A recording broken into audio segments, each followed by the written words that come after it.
ಇನ್ನು ಡಿವೈಎಸ್ಪಿ ನಾರಾಯಣ ಭರಮನಿ ಸ್ವಯಂ ನಿವೃತ್ತಿ ವಿಚಾರಕ್ಕೆ ಸಂಬಂಧಪಟ್ಟಂತೆ ಈಗ ಒಂದಿಷ್ಟು ಬದಲಾವಣೆ ಅಂದ್ರೆ ಒಂದಿಷ್ಟು ಚರ್ಚೆ ಕೂಡ ಆಗ್ತಾ ಇದೆ. ಕಾಲ್ತುಳಿತ ಪ್ರಕರಣದ ಅಂದ್ರೆ ಈ ವಿಚಾರಕ್ಕೆ ಸಂಬಂಧಪಟ್ಟಂತೆ ಇದೀಗ ಹುಬ್ಬಳ್ಳಿಯಲ್ಲಿ ಅರವಿಂದ ಬೆಲ್ಲದ್ ಹೇಳಿಕೆಯನ್ನ ಕೂಡ ಕೊಟ್ಟಿದ್ದಾರೆ. ಡಿವೈಎಸ್ಪಿ ನಾರಾಯಣ ಭರಮನಿ ಅವರು ಸ್ವಯಂ ನಿವೃತ್ತಿಯನ್ನ ಘೋಷಿಸಿದ್ರು.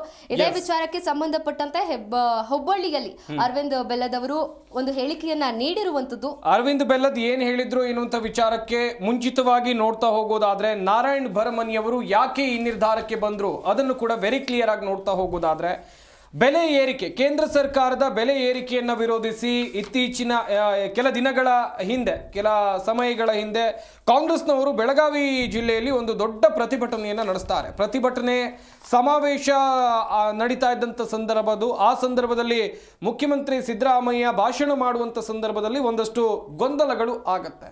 ಗೊಂದಲಗಳು ಆದಾಗ ಏನಾಗುತ್ತೆ ಅಂತ ಹೇಳಿದ್ರೆ, ಎದುರಿನ ಜನರನ್ನ ನಿಯಂತ್ರಣ ಮಾಡೋದಿರಬಹುದು, ಆ ಕಾರ್ಯಕ್ರಮಕ್ಕೆ ಬಿಜೆಪಿಯ ಕಾರ್ಯಕರ್ತರು ಬಂದಿದ್ರು ಎನ್ನುವಂಥ ಆರೋಪ ಇರಬಹುದು.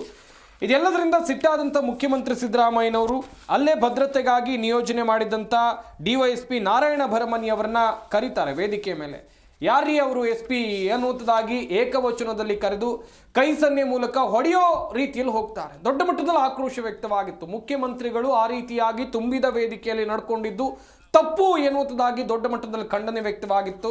ಅಲ್ಲೇ ಇದ್ದಂಥ ಬೇರೆ ನಾಯಕರು ಮುಖ್ಯಮಂತ್ರಿ ಸಿದ್ದರಾಮಯ್ಯ ಅವರನ್ನ ಸಮಾಧಾನ ಪಡಿಸುವಂಥ ಕೆಲಸವನ್ನ ಮಾಡ್ತಾರೆ. ASP ಅವರು, ಧಾರವಾಡ ಜಿಲ್ಲೆಯ ASP ಆಗಿದ್ದವರು, ಒಬ್ಬ ಜವಾಬ್ದಾರಿಯುತ ಸ್ಥಾನದಲ್ಲಿರುವಂಥ ಪೊಲೀಸ್ ಅಧಿಕಾರಿಗಳಿಗೆ ಮುಖ್ಯಮಂತ್ರಿ ಸಿದ್ದರಾಮಯ್ಯನವರು ಕೈ ಮಾಡಕ್ಕೆ ಹೋಗಿದ್ದಾರೆ ಎನ್ನುವಂಥ ಆರೋಪ ಕೇಳಿಬಂದಿತ್ತು.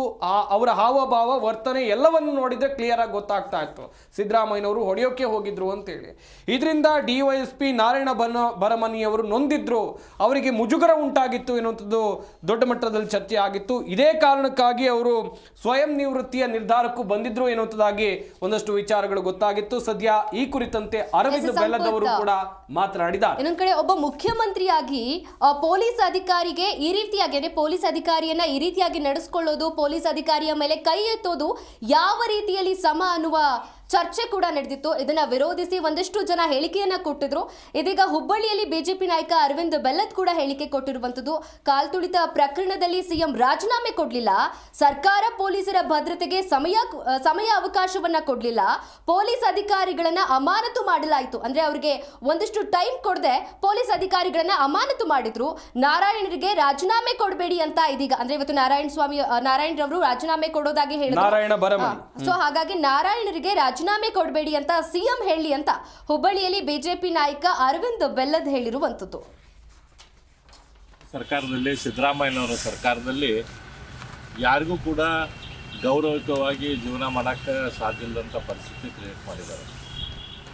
ಇವತ್ತು ಒಳ್ಳೆ ರೀತಿಯಿಂದ ಕೆಲಸ ಮಾಡುವಂಥ ಒಬ್ಬ ಪ್ರಾಮಾಣಿಕ ಉತ್ತಮ ಅಧಿಕಾರಿಯಾದ ನಾರಾಯಣ ಭರಮನಿ ಅವರು ಮುಖ್ಯಮಂತ್ರಿಗಳ ಬಿಹೇವಿಯರ್ದಿಂದ, ಮುಖ್ಯಮಂತ್ರಿಗಳು ಸಾರ್ವಜನಿಕವಾಗಿ ಒಂದು ಪಬ್ಲಿಕ್ ಫಂಕ್ಷನ್ದಲ್ಲಿ ಎಲ್ಲ ಟಿವಿಗಳು, ಎಲ್ಲ ಸಾರ್ವಜನಿಕರು ನೋಡುವಂಥ ಸಂದರ್ಭದಲ್ಲಿ ಒಬ್ಬ ಹಿರಿಯ ಅಧಿಕಾರಿಗೆ, SP ಲೆವೆಲಿನ ಅಧಿಕಾರಿಗೆ ಅತ್ಯಂತ ಹೀನವಾಗಿ, ತುಚ್ಛವಾಗಿ ಮಾತಾಡಿದ್ದಕ್ಕೆ ಮನನೊಂದು ಇವತ್ತು ನಾರಾಯಣ ಭರಮನಿ ಅವರು ರಾಜೀನಾಮೆ ಕೊಟ್ಟಿದ್ದು ಬಹಳ ವಿಷಾದದಾಯಕ ಸಂಗತಿ.